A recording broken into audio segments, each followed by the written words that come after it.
How do you measure success? I'm asking this because I've been thinking about it myself, and it's something that I'm consistently thinking about. So I was lucky enough to be diagnosed really early. So I was 5 years old.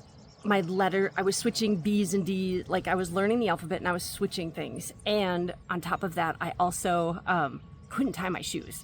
They were doing the left, right bunny stuff, and these shoes were never going to get tied. And luckily, my teachers had been to one of those teacher conferences. Thank goodness they go to those. And she had learned about a new thing called dyslexia. And so she told my parents, I learned about this new thing. What do you think? And yeah, they got me tested. I was really lucky. And so they did not, while I was diagnosed with dyslexia, they did not notice that I also fidget a lot, move around almost all the time, and did, particularly in school, really struggle with making friends. All kind of hints and clues to a variety of other things, but they didn't have language for any of that at that time. But what they did have language for was dyslexia. Why I'm sharing this is because my measure of success and the way I defined success growing up as a small child was not failing a class.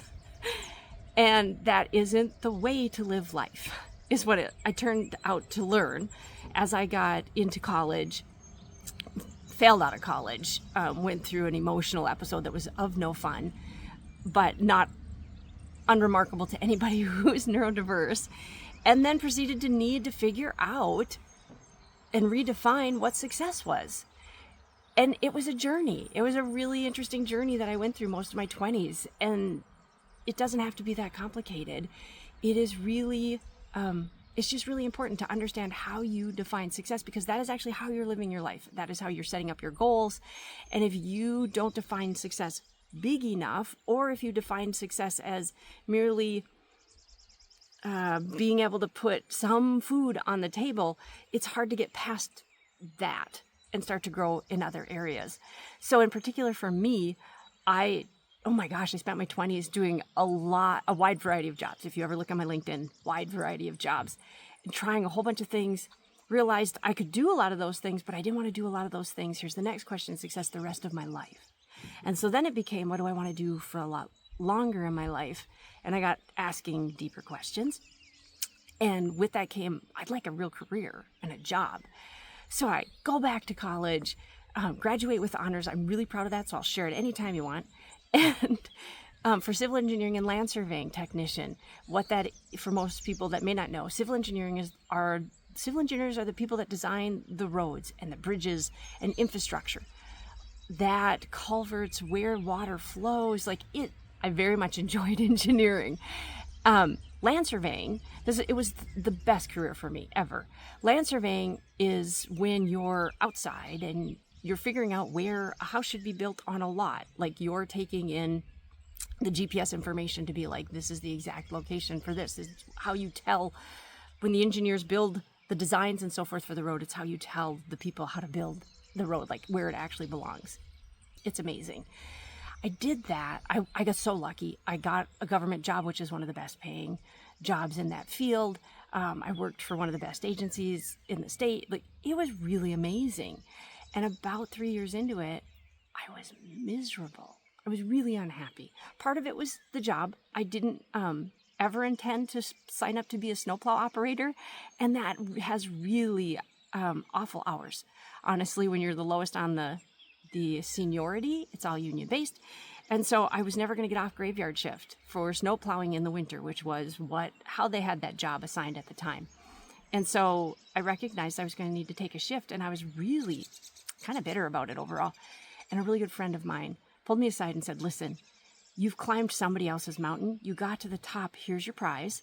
They patted me on the back and they're like, now go find your mountain and climb your mountain. And I asked, I said, how do I do that? And they're like, figure it out. And that was the first time I really started to dig into my own success and what success might look like. And I recognized that it wasn't one area of my life. At first I thought it was money. Well, I had just conquered money and education as far as I was concerned. And I didn't feel successful. I didn't get up in the morning and go, wow, this is an amazing life. I was like, oh, this is my life? That's a clue, by the way. That's a clue. You're not living in your best, highest self. There's still room for improvement and growth. So that's when I started to look at the factors of your life. Your spiritual beliefs, was that as strong as I could have it? My financial beliefs and how I was building wealth and how I was using money and understood it. That's when I looked at family. I looked at relationships. I looked at physical health. I looked at my mental health. I looked at my values, my core values. Was I living into them? Were my actions in alignment with them? It was a couple-year journey looking into that. But boy, once I was able to define the areas that were absolutely the weakest, by the way, I'll put a link down below to a really simple, easy program that somebody's designed that I'm happy to share for them, where you can take a quick little couple of questions and you'll see where you map out on those areas. So after I figured that out, then I was able to get coaches and mentors and really start to explore what success looks like. So my encouragement for you today, I'm going to ask some questions. Use whatever you use for note taking. Don't just use your head, because I promise you it all falls out of that spot. And let's go over 5 questions that I know can really help you to think about success in your life. Okay, I'm assuming you've decided how you're going to take your notes.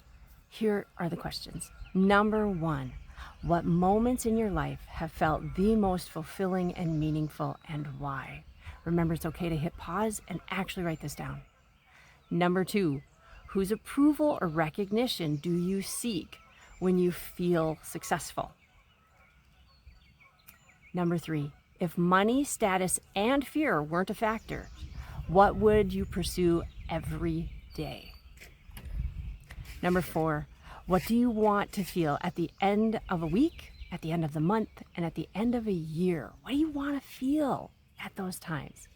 And number 5, when you imagine a life well lived, what kind of impact have you made, and on whom have you made that impact?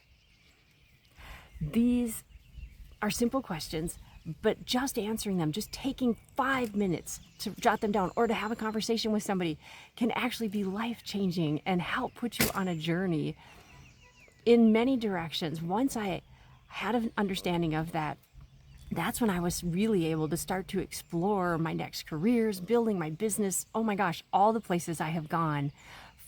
For me, by the way, success is measured in all of those areas I mentioned, and it looks different for me than other people. For me, I appreciate and find success in having some autonomy in where I work and being able to be slightly mobile. So right now I'm coming to you in Wisconsin, preparing to participate with my motorcycles in a BMW motorcycle rally this weekend, but I needed to get here ahead of time, and I'll work on location for a little while. That to me is part of being, I consider that highly successful, being able to choose those types of things. I also consider it very successful to be able to put food on my table and actually choose the food and have it be healthy and what I've determined is best for me. That's a huge success in my mind. So what's successful for me may not be successful for another person. You need to understand and be able to measure your success and what success means for you. So that's what we're talking about this week, is how do you measure success? And if you don't know, awesome. That means it's time to explore. And that's what I'm here for. And that's what other people want for you, is for you to feel happiness and joy. Defining what success is an exploration. Sometimes you have to start with what it's not. And for me, that was one of the biggest places I had to start. What it was not was what I was feeling in that job, in that life, in that situation. And I was able to shift all of that. And it didn't happen overnight. You work on it slowly but surely. And I'll let you in on a super bonus thing. And that is the fact that it is always changing and evolving. So thank you for tuning in. I would love to hear how you define success. Please follow me. Please leave comments. Please share this with somebody you might know that's working on figuring out what success means for them. Maybe they're really frustrated. A lot of times when people are angry and frustrated and feel stuck, that's the hint that they have not redefined their success and how they're measuring it, or they have not ever maybe done that and they're living somebody else's success story. You will not be happy. That's a misalignment. You will not be happy in somebody else's success story. That only works for them. You got to find your success story. Thanks for the time with me. I'm JoyGenea, international neurodiversity coach, championing for your thriving life. Thank you. Bye now.